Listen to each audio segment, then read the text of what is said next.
Let's get it, baby. Yo, what it do? SRT gang. It's your boy with the fat SwaggyReacts, and we are back with another reaction video. Yeah, I know, y'all. I know I'm like 3 weeks behind, bro. Like, I haven't uploaded nothing in 3 weeks, bro. It's been hella long for me, bro. But the reason I ain't been uploading, man, bro, I've been feeling terrible, bro. But it's not COVID though. I didn't have COVID. It was just like, you know, the allergies and shit with it being cold. Just like, know what I'm saying? Like, bro, like, yeah, bro, I've been feeling like crap, bro. But I'm back now, know what I'm saying? I'm about to give you guys crazy content, man. I know I'm like three or four like episodes behind on the MrBallen videos. I got y'all, but this is the one, I mean the most recent one that he dropped, and then we're gonna go back to the ones that we missed. I definitely got y'all, man. But today we're gonna be checking out like Instructor decides their fate in midair, bruh. Distressing content, bruh. So like, share, comment, subscribe, gang. I missed y'all, bro. And I salute every single one of y'all that's still here rocking with your boy, man. So make sure you guys like, share, comment, and subscribe to the channel if you're not, bro. We about to go crazy. We on the road to 100K. Enough of me talking. Bro, let's go ahead and get into the video, man. Like, shouts out to MrBallen, one of the best storytellers on YouTube, man. Let's get it, man.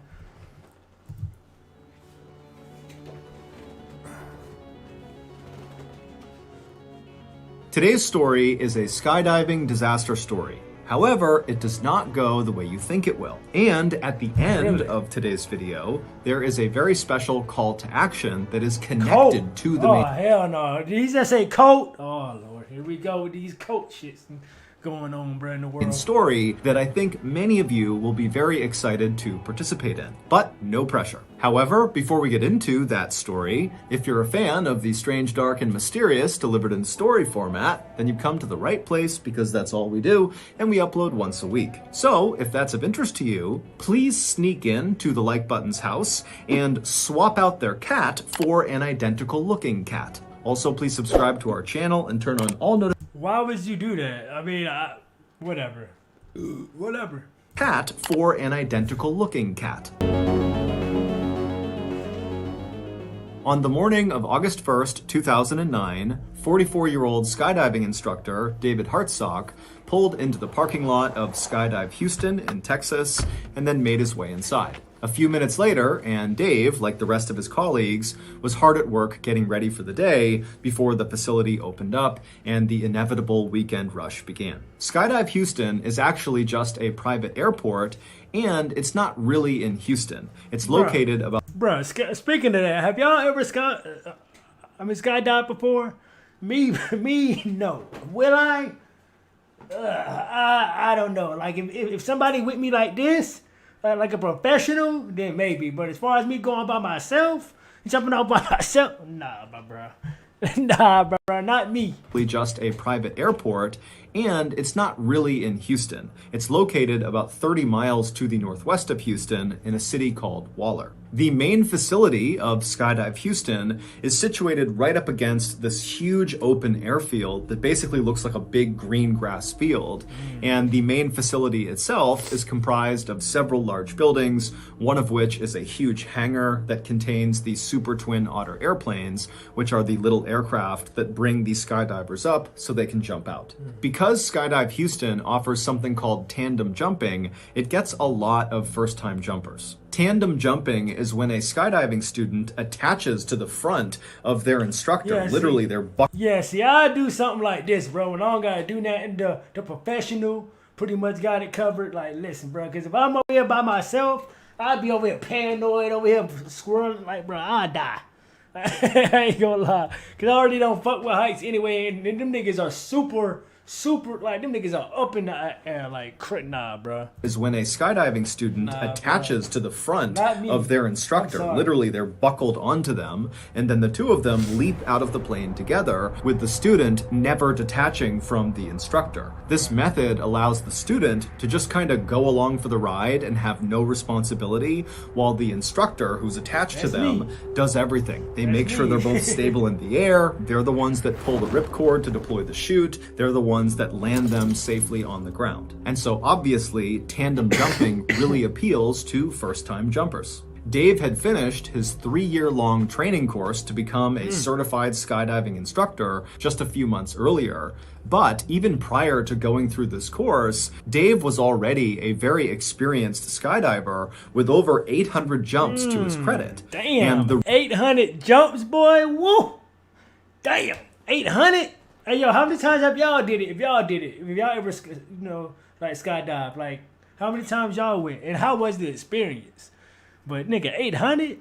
Reason he had so many jumps is because Dave loved skydiving. It had given his life a focus that really nothing else ever had. If Dave had always crack, been a kind of average guy. He lived in a very modest house in a suburb of Houston, and for much of his life, he had worked very normal blue-collar jobs. Like he had been a cook at 2 different chain restaurants, he had managed a grocery store, and he also had worked at a soda bottling plant. Dave was divorced and had no kids, but he had a really good group of friends who liked to go to bars and go bowling and play darts. And while Dave was never really unhappy with the way his life was going, as he started to creep into his 40s, he couldn't help but think, I haven't really done anything big or important in my life. And so, in 2004, not long after Dave got divorced, one of his good friends asked him if he wanted to go skydiving with him to celebrate that friend's 40th birthday. And Dave immediately thought to himself, this is it. This is a chance to do something big with my life.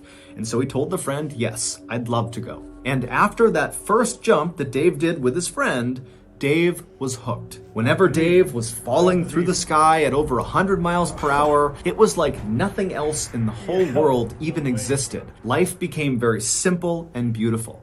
The manager at Skydive Houston saw Dave come in every weekend for years to do all these jumps, and finally, he just offered Dave a job.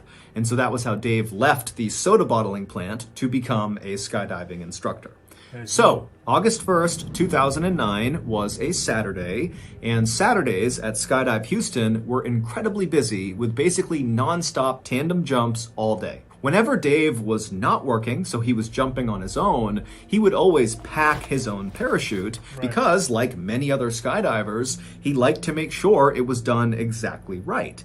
But when Dave was working, especially on Saturdays when it was so crazy busy, he didn't have time to pack and repack his parachute after every single jump because he was constantly being sent up again and again and again to take another student. And so instead, he would take one of the pre-packed parachutes that were left out for instructors inside of their clubhouse. That particular Saturday in August of 2009 went very quickly, with Dave going up one after another with different students and jumping out and pulling the chute and landing safely over and over again. And then finally, at the end of the day, right around 4 o'clock, when Dave was getting ready to be done for the day, his manager came up to him and said, hey, do you mind doing one more tandem jump? And even though Dave was really exhausted, he's dripping sweat, it's super hot outside, he'd done 6 jumps that day, which was a lot, he said, no problem. See, listen, bro, and I understand people be loving their job, this, that, and the third, and then, do extra work or go above and beyond for their job. Sometimes, bro, like when it's time to go, it's time to go, bro. It is what it is. You know what I'm saying? Yes, I'll be back tomorrow to do the same thing. You feel me? But it's come on, man. Sometimes you just gotta go ahead and just go home for the day, bro. You already did 6 jumps. Forget you good. Well, it's that time of the year again, which means the big game is right around the corner. Oh yeah, bro. Shouts out to the Chiefs for winning the Super Bowl, man. Shouts out. That was a very entertaining Super Bowl, man. It was a really good game, bro. Shouts out to Rihanna, boy. Y'all see the baby bump on her, bro? Her performance is great. You know what I'm saying? She did a great job. The Super Bowl was overall good, man. But shouts out to Philadelphia, too, for even making it, bro. Shouts out to the Chiefs. If anyone even stays over there in Kansas City, let me know down in the comment section. Even if you live in Philly, let me know down in the comment section, man. I salute y'all. That was a great Super Bowl, man. For real, for real. And in the comment section, what's your favorite NFL team? How did they do this year? Post they record in or whatever, this past season down in the comment section. Let me know. Now, trillions of people are rushing to their local owleries to get their mitts on the perfect winged beast for their game day buffalo owl dip. Meanwhile, me and old Lung focus on what really counts on game day, and that's finger strength. Every day for the past 20 decades, me and Lungy have been waking up at 1 a.m. every day and putting our fingers through a grueling powerlifting routine so that on game day, when we fire up our gasoline-powered cell phones and load up our DraftKings Sportsbook app, as soon as we see the bets we like, our fingers are so jacked that when we tap on our screens, our fingers go through the phone. Now, yo, bro, when it comes to MrBallen and these ads and these, like promoted shit, bro, for DraftKings or whatever he's promoting, bro. This dude go above and beyond, bro. And that's why we love MrBallen, bro. He be creative with these shits, bro. Like I promise you, bro. Him and Luggy. Does that ruin the phone? Yes. Is it worth it? I don't know. But it jacks us up. Now, does that ruin the phone? Yes. Like, bro, like I know he be having fun doing these shits too, bro. I want to know how many times he do it because he be end up laughing at it at the same time, bro. This dude is crazy. Now, does that ruin the phone? Yes. But is it worth it? Probably not. But it gets me and old Lungy jacked up on game day. So, if you want to be a betting behemoth like me and old Lung, then you better put that hooter back in the owlery and head to your local gym and start pumping some finger iron. Because this year, I'm teaming up with DraftKings to give all new customers a winning offer. All new customers have to do is sign up for DraftKings using my promo code, MrBallen, and then bet at least $5 on the big game, and you will instantly receive an additional $200 in bonus bets. Yes, it really is that simple. Wow. New customers who bet $5 on the big game will get $200 extra in bonus bets. Wondering what you could use that $200 in bonus bets on? You could try same game parlays, where you combine multiple bets from one game, like which team will have the most passing yards and which team will have the first touchdown of the night for even bigger winnings. If mobile sports betting is not yet available in your state, don't worry, you can still get in on the fun with DraftKings Daily Fantasy. Download the DraftKings Sportsbook app now. New customers use promo code MrBallen and bet $5 on the big game and get $200 instantly in bonus bets. Again, that's promo code MrBallen only at DraftKings Sportsbook. Okay, back to the story. It's fine, y'all. Like, go support that, man. Go ahead, y'all. Salute. And so the manager introduced Dave to a short blonde woman who was visibly nervous named Shirley Diggert, who was there to celebrate her 54th birthday by skydiving for the first time. Her husband, her son, and her 3 grandkids were also there to watch her from the ground and take pictures. And her other son, who was celebrating his 30th birthday, he too was going skydiving. As soon as Dave walked up to Shirley, he grinned and stuck out his hand, and he made the same kind of corny joke he always made with nervous first-time jumpers, and that was, "Don't worry, you're going to be just fine. You're going to be strapped to me, and I'm not about to let anything happen to myself." Right. And so Shirley laughed, and she did seem like she was a little bit at ease, and so Dave patted her on the shoulder, and then he walked over and he grabbed one of the pre-packed parachutes off the wall. These chutes actually contained 2 parachutes inside of the backpack. There was the main chute, which typically is the only chute that gets deployed on a jump, and then there was the reserve chute, which is a little bit smaller and is not normally used unless there's some sort of emergency where the main chute fails. After every jump, because the main chute has been deployed, it gets repacked and stuffed back into the backpack. But the reserve chute, because it almost never gets deployed, just stays packed. And so Skydive Houston, like basically every other skydiving facility, has certified technicians come in periodically to test the reserve chutes inside of the bag to make sure they're still packed exactly right. After grabbing the pre-packed parachute off the wall, Dave walked back over to Shirley, who was now in the staging area putting on her flight suit. A flight suit is a single garment. It kind of looks like a big onesie for an adult. And so Dave walked over, he put the parachute down, he tugged and pulled on her flight suit to make sure it was good, and then after he was satisfied, he picked the parachute back up and he signaled to Shirley, as well as Shirley's son, who was also skydiving, to follow him.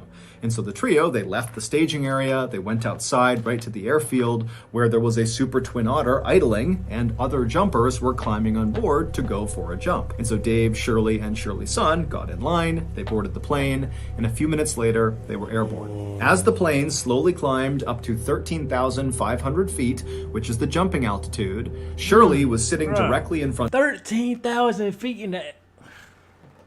That just made my head hurt. Oh my God. 13,000? God damn. Of Dave. They were on a bench seat on the back right of this little airplane, and Dave made a point of talking to Shirley and asking her where she was from and what she did to kind of ease her nerves. Shirley would tell Dave that this was not the kind of thing that she typically did. In fact, she told Dave that her other son, who was jumping with them, when he first decided he wanted to try skydiving a year earlier, she had desperately tried to talk him out of it, saying it was too dangerous. But recently, Shirley and her husband had decided that they needed to be more adventurous. They lived in a quiet town in rural Texas where Shirley was a mail carrier and her husband worked in a mine, and their lives were just kind of simple and very routine-oriented and kind of boring. So when Shirley's son, who was skydiving with them that day, had asked Shirley to go skydiving on her 54th birthday, she saw it as an opportunity to break the mold and do something adventurous, and so she said yes. And so Dave told Shirley about how he had discovered skydiving much the same way she had, and they really bonded over that. About 20 minutes after takeoff, all the tandem jumpers on the plane were now attached to their instructors, so Shirley was now buckled onto Dave. And then when they reached 13,500 feet, the jumping altitude, one of the instructors slid open the side door. It was time to jump. And the first one who was jumping was Shirley's son. And so from all the way back in the plane, Shirley called out to her son, "Have a good jump, I'll see you on the ground," as her son kind of waddled to the edge of the door with his instructor, and the two of them jumped out and disappeared into the air below. Next up was Shirley. So Dave told Shirley very calmly to stand up, and so they did. They stood up right next to their bench, and then before they waddled towards the exit, Dave, for what felt like the millionth time, checked to make sure he really was securely fastened onto Shirley, and then Dave tapped his ripcord right behind him, kind of like muscle memory, reminding himself where to go. He tapped his knife on his shoulder. He kind of just felt his equipment, and then feeling ready, he said, "Okay, Shirley, let's go." And then the two of them kind of waddled their way towards the front of the plane where that door was slid wide open, and then they turned, so Shirley's feet were right on the edge, basically looking out into the sky right outside. And so it's really loud, it's very windy, and Dave is right in Shirley's ear saying, "Okay, I'm gonna count to 3 and we're gonna jump." And then Dave reached forward, he pulled Shirley's head back so she was looking up because he didn't want her to look down when they leapt out, because for some people that will cause them to panic when they see the ground. And so with Shirley's head back, Dave very calmly said 1, 2, 3, and then very gracefully the two of them jumped out.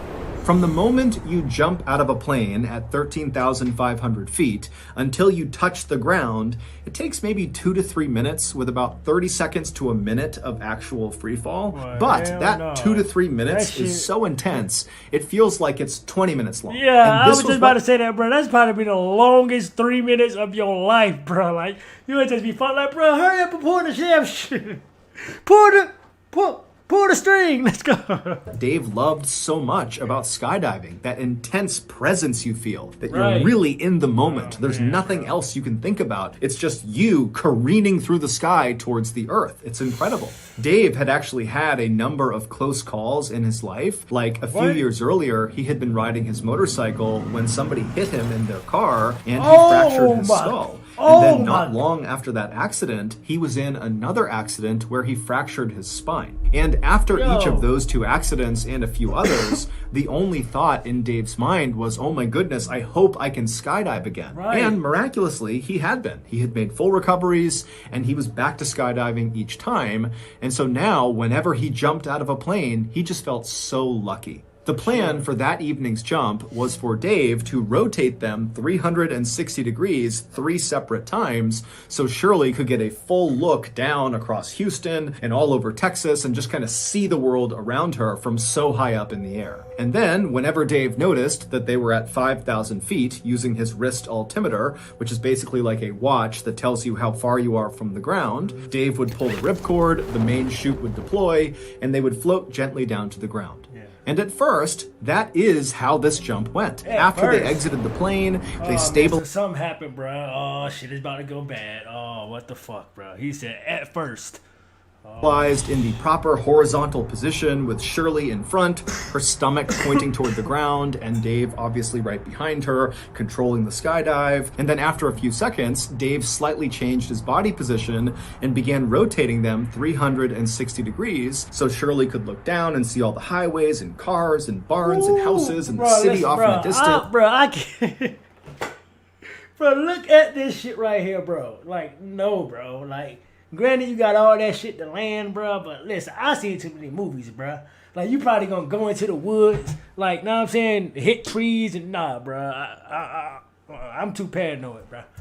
I'm too paranoid, I mean, it's this spectacular view, and as you're falling through the sky, especially in the first few seconds of a jump, you can't tell that you're going super fast, but you're going over 120 miles an hour, which is called terminal velocity. It's literally the fastest you can fall in the air. And so you're blazing towards the ground, but it almost feels like the air is pushing you back up. And so Shirley's having this incredible first-time experience, just really taking it all in, and Dave, even though he had done this hundreds of times, was having a wonderful time as well. But Dave really was just focused on his altimeter because when they hit 5,000 feet, he needed to pull the parachute. And so they're cruising along, Dave's checking his altimeter over and over again, and then finally he sees 5,000 feet. He quickly looks around him to scan for any other jumpers. He's clear, and so he reached back and he pulled his ripcord handle for his main chute. Now, normally when you deploy your main parachute, depending on what kind of parachute you're using, there's actually kind of a slow unfurling. It's not like suddenly the chute is deployed and then you just stop. That would not work. You'd get destroyed every time you skydive. So the way it's packed is it kind of unfurls slowly, and it's like a gradual slowing down. But after Dave has pulled the ripcord handle, there was an immediate yank of the parachute backpack up and away from him, and then from somewhere above him, he heard a loud popping sound. Now, Dave had jumped enough times to know that this was not normal. There was a problem, and he would be right. The main parachute had deployed out of the backpack, but it got tangled on the way out, and so it did not inflate at all, and so as a result, it was not slowing them down at all. But worse than that was this tangled up parachute was still attached to them, and it kind of became like a sail, and it turned Dave and Shirley onto their sides and began whipping them around in something called a death spiral. Oh, hell no. A death spiral? Nah, bruh. So that just means they spinning and still going 120 miles per hour. Just nah, bro. Come on, man. Where literally you're just spinning so unbelievably fast that normally jumpers will actually lose consciousness. They're spinning so fast. But Dave, being a very experienced skydiver, he tried to stay calm. He tried to track his way out of this death spiral, which is when you put your arms and legs straight and try to go in a straight line through the air. But it didn't work. He just kept on spinning faster and faster. And at this point, Shirley, she's practically losing consciousness. She's yelling what's going on. And Dave is just trying to stay calm. He's still trying to get out of it, but he knows there's no way. But Dave remembers he has 2 knives. And so he decides he's going to cut away this tangled main chute and then deploy his reserve chute, because you don't want to open your reserve directly into a tangled parachute. And so he reaches up, he's spinning, remember, he reaches up and he grabs the first knife. However, the lines of the tangled parachute had actually tangled on his shoulder strap where that first knife was, and so he literally couldn't get to the knife. And so now they're below 5,000 feet. They're at like 4,000, closing in on 3,000 feet. I mean, they're coming close to the ground here, and they don't have a canopy. But Dave, he stays calm. They're spinning around. He can't get that first knife, and so he reaches for the second knife, which was placed in front of Shirley. But because of how quickly they were spinning, he couldn't quite get his arm out to grab the second knife. It was just impossible to grab it. And so without any other options, Dave had to pull his reserve chute, knowing it was going to go straight into this tangled mess right above them. And so the reserve chute, it deploys, and it does work, at least at first. There's that gradual slowing down sensation that Dave immediately feels. Their spin begins to stop, and for a second, it seems like they're going to be saved by this reserve chute, because by now, they're only about 2,000 feet from the ground. However, the worst case scenario happens to Dave and Shirley. As soon as their reserve chute was up over their head, inflated, their main chute suddenly caught air and inflated as well. So they had two parachutes. No, I know what's happening. So now they about to go into like a whole, like what, spiral type shit? No. Oh my God, no, bro. Like, it's just, oh my God, no.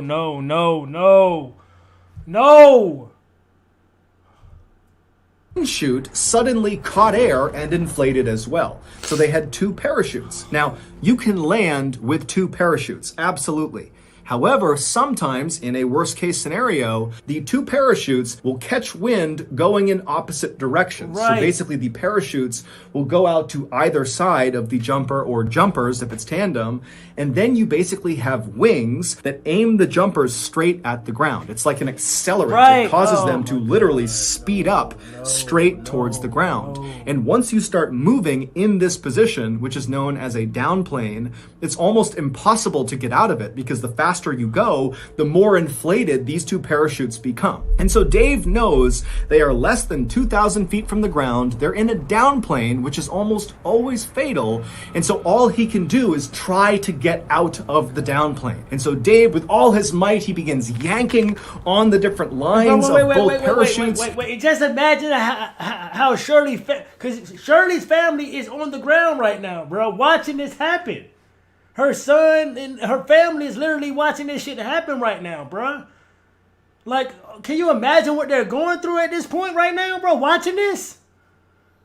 Oh my God, bro. No. Dave, with all his might, he begins yanking on the different lines of both parachutes, and he manages to get them out of the downplane, which is nearly impossible to do. He does it. And then both parachutes collapse. And suddenly, Dave and Shirley have no parachute. They're less than 1,000 feet from the ground, and they are falling once again over 100 miles per hour straight down to the earth. Now, no, bro. Come on, why gotta do it right now? Well, forget about stocks, real estate, or cryptocurrency. Come on, man. The ad gotta pop up at the worst time, y'all. Now, at this moment, Shirley is crying, she's screaming, she doesn't know what's going on, and Dave has this incredible sense of calm come over him. Years ago, Dave had given up on the idea of ever having a family or of having kids. He was a really good guy who would have been a great father, but it just wasn't in the cards for him. Instead, Dave had found skydiving. Oftentimes, Dave would stay late at Skydive Houston and just sit around the campfire with the other instructors and the other jumpers and drink beers and eat burgers and tell stories. And sometimes Dave would even sleep the night at Skydive Houston because he didn't want to go back home to his empty 3-bedroom house where all he wanted to do when he was there was go skydiving again. But now, literally staring down his own death, knowing that it's going to happen any second, the only thing he could think about was Shirley. He didn't care if he died. He felt like he had found his calling. If he died doing it, so be it. But Shirley, her husband, her son on the ground, her son skydiving, her 3 grandkids, they're going to see Shirley hit the ground and die. He just couldn't. I literally just said that, bro. Like, her family is sitting here watching this shit happen right now, bro. Like, what? It. He thought, I have to do something to protect Shirley. And with only a few hundred feet to the ground, Dave yelled to Shirley, tuck your knees up. And Shirley immediately did it. She threw her knees up. And as she did, Dave pulled back as hard as he possibly could on the risers and the toggles in an attempt to switch places with Shirley. Shirley was in front of him. Her body's going to hit the ground first. Dave flipped them around so that his back was going to hit the ground first. He was going to sacrifice himself to maybe save Shirley. Bro, shots up, bro. Dave is, bro, come on, bro. Come on, bro. He's literally about to sacrifice his life for Shirley because she has a whole family right here, right now. Know what I'm saying? And like, Dave literally, because, you know, he don't have any kids. He don't got a wife. He's literally by himself. He's literally like, just like, bro, he can't. Come on, man. I need some respect for Dave in the comment section, man. Come on, bro. Like, what? the ground first. He was going to sacrifice himself to maybe save Shirley. When they hit the ground, people a quarter mile away heard their impact. Oh my And God. when they hit the ground, all of Shirley's family saw it. Everybody saw it. They went running over to the crash site. And when they got there, there was this tangle of bodies and this parachute. And as they're staring at it, they watched one of the bodies move. What? It was Shirley. Oh! After paramedics arrived, they cut her off of Dave's body. Yo, she survived. Oh my God, bruh. What? And they rushed her to the hospital where she had serious injuries. She had several broken vertebrae and very significant internal injuries, but none of them were life-threatening. She would survive. However, 3 days after arriving in the hospital, Shirley got devastating news. Dave had been rushed to the hospital as well right after Shirley had, but he finally had succumbed to his injuries and passed away. Dave's last-ditch maneuver had worked. Bruh. He had saved Shirley's life at the cost of his own. However, Bruh, listen, bruh. I need all respect. Look, I need hearts in the comment section right now for Dave, bruh. Bro, if you rock with me, bro, I need him in the comment section. He literally sacrificed his life for this woman, bruh. Like, bruh, come on, man. Like, what? not long after Shirley and her family found out about Dave's death, they got another call, and this time it was to tell them that the news about Dave's death was premature. He was not dead. What? Oh my God! What? He survived? No way, bruh. No. What? He survived, bro? Yo, you got to be kidding me, bro. What? Nah, bro. I didn't just hear that. Nah, bro. Nah, bro. Like, nah, bro. What? He said what? That the news about Dave's death was premature. Oh, he was not dead. However, he was paralyzed from the Oh, neck down. my A few weeks later, God, after Shirley bro. got out of the hospital, she immediately went to the intensive care unit where Dave was being treated to see him for the first time since their accident. And when she saw him, he was sitting in a wheelchair covered in tubes and wires, and she just stood. Bro, this man is so... Yo, bro, y'all don't understand, bro. Y'all don't understand, bro. This is like a fucking 1% chance of someone surviving some shit like that, bro. Granted, he's paralyzed, but bro, he still has his life. He's still able to wake up every day. Know what I'm saying? Like, what? Yo, this... Yo, bruh, come on, bruh. Stood there looking at him. Hearts in the comment section right now for Dave, bruh. And subscribe to the channel. And Dave, when he saw Shirley, he just started to cry. At this point, Shirley walked up to him, she gave him a hug, and she said, "I love you." Today, Dave and Shirley are still friends. Shirley has recovered completely because of Dave's heroic act. Dave, on the other hand, remains paralyzed and only has a little bit of feeling in his right arm. He now lives in Texas with his mother, who looks after him full time, bruh. and they desperately need He our survived. support. My family has already made a donation to his GoFundMe page, and I hope some of you will do the same thing. You can find his GoFundMe page in the description below, and after speaking with him, he assured me that all of the donation money is being used to take care of himself. He has a lot of care that he needs, his mom can't do it alone, and so anything we give them is just making his life a little bit easier. Bruh, if y'all rock with me, bruh, go do that right now, bruh. Donate anything, bruh. 25, 50 cents, $1. It doesn't matter, bruh. Anything counts, bruh. Show this man some love if y'all rock with me, bruh. Like, what? Come on, man. Come on, man. Can't do it alone, and so anything we give them is just making his life a little bit easier. Shouts out to Dave, bro. What?